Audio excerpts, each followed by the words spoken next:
During the past few weeks, as we have worked through what's been a slightly extended season of Advent in preparation for Christmas, and there's nothing wrong with that, we have been looking at different aspects of what the church scriptures teach us about God's long-awaited Messiah, whose birth in the stable we are getting ready to celebrate. And our passage this morning from the book of Micah, the prophet Micah, tells us about two main things.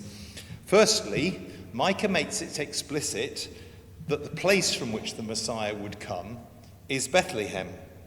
Now, Bethlehem is located about 6 miles south of Jerusalem. And although it is dwarfed by the big city up the road, and Micah refers to it as small among the clans of Judah, it's not quite accurate to think of it as utterly the back of beyond. It seems to have been a reasonably prosperous farming settlement. And the byname Ephrathah that Micah uses to refer to it actually means fertile. And the actual name Bethlehem means house of bread or house of food. So it was a good place to live. You could grow stuff there.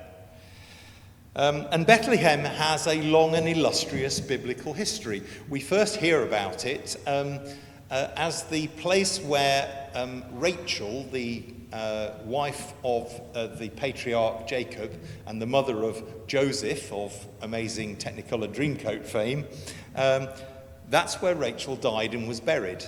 And actually I've been to Rachel's tomb. It's just by the main road from Bethlehem and between Jerusalem and Bethlehem, just on the entry to Bethlehem as you come down the road.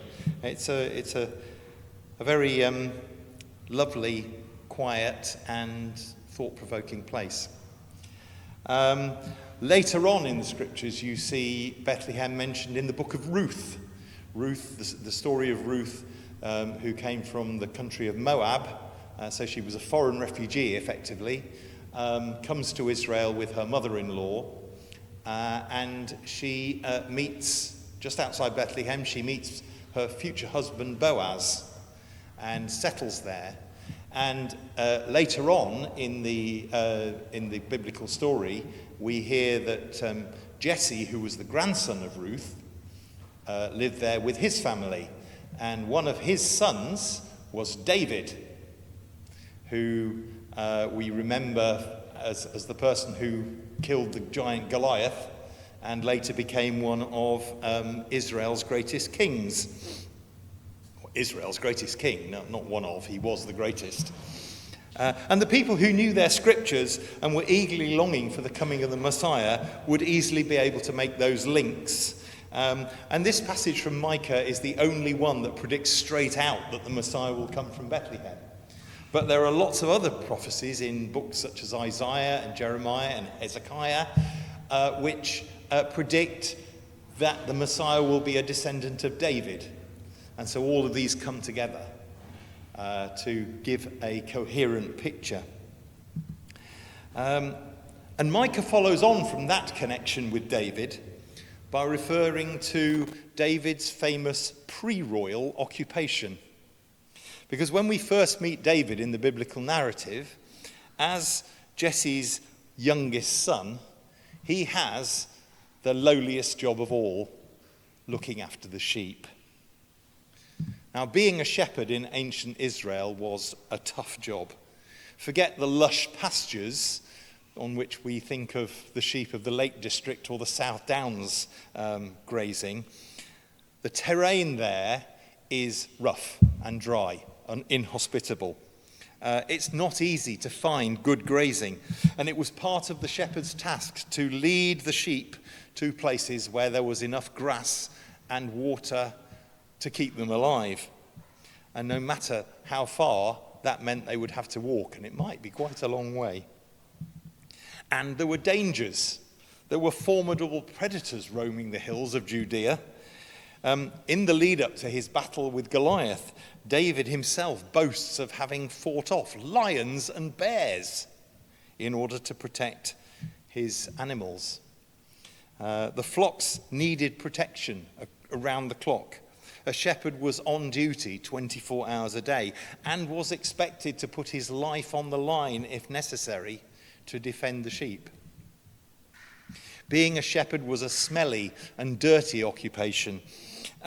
Respectable religious people looked down on shepherds because their lifestyle didn't permit them to keep to the rules of ritual cleanliness or even actual cleanliness demanded by the Jewish law. And so they were outcasts. To a large extent, shepherds were outcasts.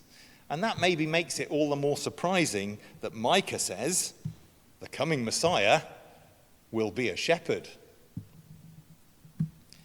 Except, of course, that the role of the shepherd is celebrated throughout the scriptures. Moses, one of the greatest figures of Israel's history, met God at the burning bush while he was looking after his father-in-law's sheep. David, as we already know, was a shepherd. So was the prophet Amos. The leaders of God's people are frequently referred to as shepherds, both good ones and bad ones. And later, when Jesus was born in Bethlehem, the first people to be told the news were a bunch of shepherds. And later, Jesus described himself as the Good Shepherd, very much in line with the image of God in Psalm 23, where God is portrayed as a shepherd who guides and protects us. Now, of course, all that image has a flip side.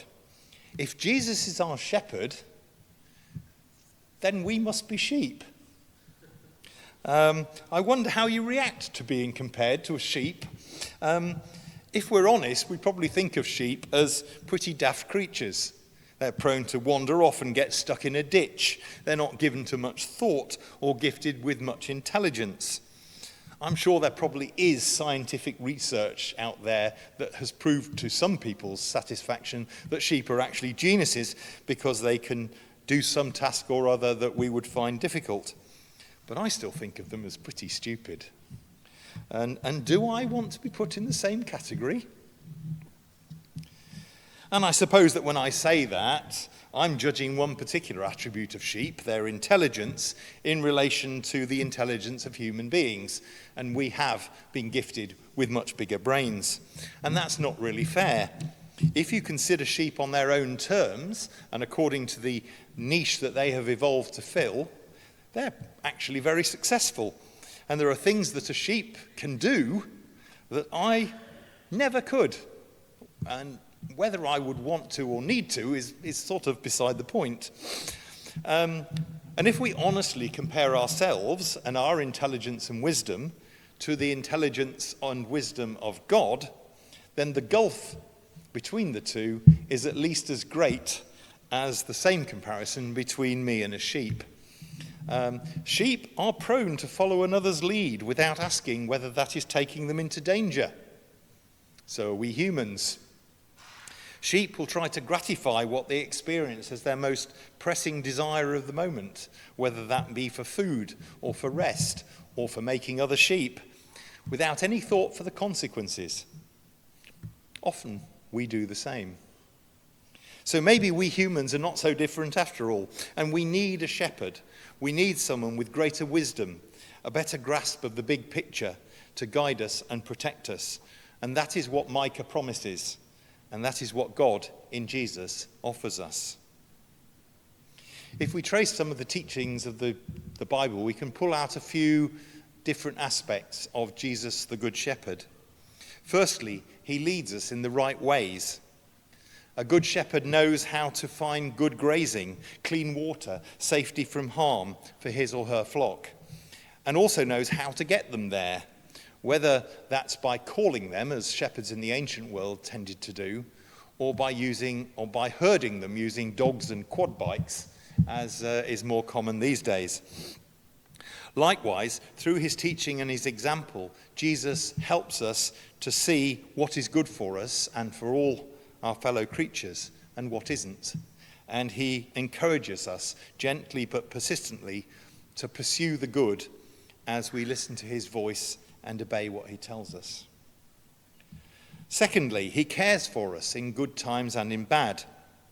At lambing time, a good shepherd will willingly give up many nights' sleep to accompany you through the difficult and dangerous process of giving birth. And that isn't a guarantee that all the mothers and all the lambs will survive unscathed, but it does mean that all the shepherd's care and expertise are deployed to give them the best possible chance. And in the same way, Jesus' love and care isn't an insurance policy that stops bad things happening to us, but it's my experience and the experience of many others who've gone through hard times that his promise never to abandon us and to walk with us in all life's experiences is one that can be trusted. And that word trust is really important. A shepherd was only able to lead his sheep because they knew him and trusted him. As Jesus says in John's Gospel, chapter 10, the shepherd calls his own sheep by name and leads them out, and the sheep follow him because they know his voice. Jesus' priority with his disciples then, and us, his disciples now, is to build relationship and trust. And it's when we enter into that relationship that we trust him, hear his voice, and follow. And like an ancient shepherd standing up to marauding bears and lions, he is willing to put his life on the line for us. As Jesus also said in John chapter 10, I am the good shepherd lays down his life for the sheep. For your sake and for mine, Jesus laid down his life on the cross so that our relationship with God could be healed and restored. Later today, at our second service, we will have the great joy and privilege of welcoming a little girl called Jamia with her family for her baptism. And she's embarking on an exciting new stage of her journey of life in Jesus' flock. So we hope and pray that her life will be spent following the Good Shepherd and knowing the care and self-sacrificing love that he offers to us all, and that she and we all may experience the life that Jesus offers and have it to the full.